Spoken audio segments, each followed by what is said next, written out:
महायुतीत जागा वाटपाचा तिढा कायम असताना दुसरीकडे शिंदेंच्या शिवसेनेकडून नाशिकमध्ये प्रचाराचा शुभारंभ करण्यात आलेला आहे। दादा, खरं तर महायुतीच्या जागा वाटपासंदर्भात अद्यापही बैठक झालेली नाही। महायुती होणार की नाही याबाबतही संभ्रम आहे।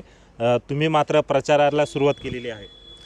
महायुती झाली पाहिजे असं माननीय देवेंद्रजी फडणवीस आणि शिवसेनेचे मुख्य नेते एकनाथ शिंदेसाहेब यांची इच्छा आहे, ती त्यांनी प्रकटही केली आहे। या संदर्भातली पहिली बैठक ही माननीय दादासाहेब भुसे, माननीय गिरीश भाऊ महाजन यांच्यामध्ये झाली।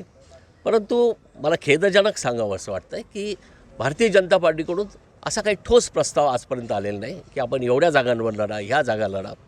शिवसेनेनं सांगितलं की आम्हाला किमान 45 जागांची अपेक्षा आहे। ते सुद्धा असं काही हवेतल्या गप्पा नाही आहे। 35 जागा ह्या शिवसेनेच्या चिन्हावर निवडून आल्या होत्या। साधारण 13 नगरसेवक हे इतर पक्षातून सिटिंग नगरसेवक आमच्याकडे आलेत। माजी नगरसेवक साधारण 17 नगरसेवक आमच्याकडे आलेत। मागच्या निवडणुकीत 22 ठिकाणी शिवसेना ही 100 ते 200 मतांच्या गॅपनं पराभूत झाली होती आणि 52 ठिकाणी शिवसेनेचे 2 नंबरला उमेदवार होते। शिवसेनेची या शहरात ताकद होती, आहे, राहीलसुद्धा। परंतु आज आपण बघतोय की आज तारीख 26 तारीख आहे आणि अशा पद्धतीनं जर हा घोळ आपण ठेवला त्याचं नुकसान महायुतीला होऊ शकतं। आणि म्हणून आम्ही शिवसेनेच्या सर्व पदाधिकाऱ्यांना, इच्छुक उमेदवारांना सांगितलं आहे की महायुतीचा निर्णय होईल तेव्हा होईल, पण आपण घरोघर जा, शिवसेनेचं काम पोचवा। माननीय एकनाथ शिंदेसाहेब यांनी राबवलेल्या योजना लोकांपर्यंत पोचताय की नाही ह्या पडताळा, आणि त्याच पद्धतीचं काम आपण बघतात की आम्ही पण सुरू केलेलं आहे। मला पण भारतीय जनता पार्टीच्या पदाधिकाऱ्यांना विनंती करायची आहे की आपण मित्रपक्ष आहोत, मित्रपक्ष म्हणून आपण लोकसभा, विधानसभा या ठिकाणी एकत्र काम केलं आहे। शिवसेनेच्या ह्या पदाधिकाऱ्यांनी आपले आमदार, खासदार निवडून आणलेले आहेत, त्यामुळे त्यांच्याशी अशा पद्धतीनं वागणं योग्य नाही। आपण मोठ्या भावाच्या भूमिकेत आहात, मोठ्या भावासारखं वागा, मोठ्या भावासारखा मोठेपणा दाखवा, अन्यथा नाशिकची जनता आपल्याला माफ करणार नाही। मागच्या काही दिवसांपूर्वी मुंबईत बैठक झाली, त्या बैठकीमध्ये महायुती संदर्भात सकारात्मक चर्चा झाली, मात्र नाशिकमध्ये शिवसेनेला 25 ते 30 जागांचा प्रस्ताव देण्यात आलेला आहे। हा 25 ते 30 जागांचा प्रस्ताव कोणी दिला आम्हाला? हा जागा मीडियामधून आम्हाला ऐकायला मिळतो आहे।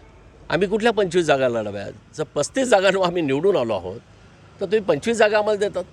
मला वाटतं हा अपमानास्पद वागणूक आहे, अपमानास्पद बोलणं आहे।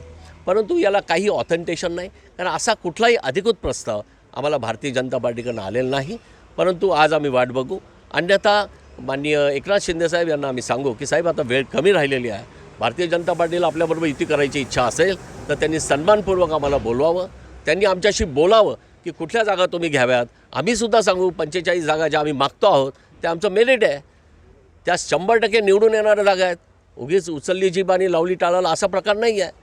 त्यामुळे शिवसेनेची ताकद आहे आणि राहीन। परंतु मला विनंती पुन्हा करायची आहे की युती तोडण्याचं पाप आपण करू नका। भाजपकडून वारंवार 100+ नारा नाशिकमध्ये येऊन दिला जातोय, पक्षप्रवेश केले जात आहे, कुठेतरी त्यांची स्वबळाची चाचपणी, आणि जर स्वबळ झाली तर मग शिवसेनेची नेमकी भूमिका काय असेल? बघा, असं आहे की माननीय गिरीश भाऊ महाजन यांनीच आम्हाला बोलवलं होतं, त्यांच्याबरोबरच आमची मीटिंग झाली। त्यांनीच सांगितलं आहे की माननीय मुख्यमंत्री महोदयांची आणि एकनाथ शिंदेसाहेबांची इच्छा आहे युती करण्याची।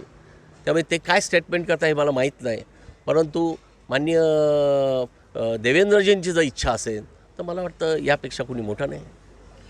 एकूणच आपण बघतोय का प्रचाराचा शुभारंभ खरं तर शिंदेंच्या शिवसेनेकडून करण्यात आलेला आहे, मात्र महायुतीमध्ये असताना अपमानास्पद वागणूक न देता सन्मानपूर्वक जागा द्यावा अशी जी मागणी आहे ती शिंदेंच्या शिवसेनेकडून केली जाते। मात्र दुसरीकडे जागा वाटपाचा तिढा अद्यापही कायम आहे, त्यामुळे यावर वरिष्ठ नेते कसा तोडगा काढता हे पाहणं महत्त्वाचं ठरणार आहे।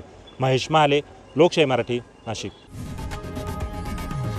लोकशाही मराठी, ऐका, पहा, जागरूक रहा।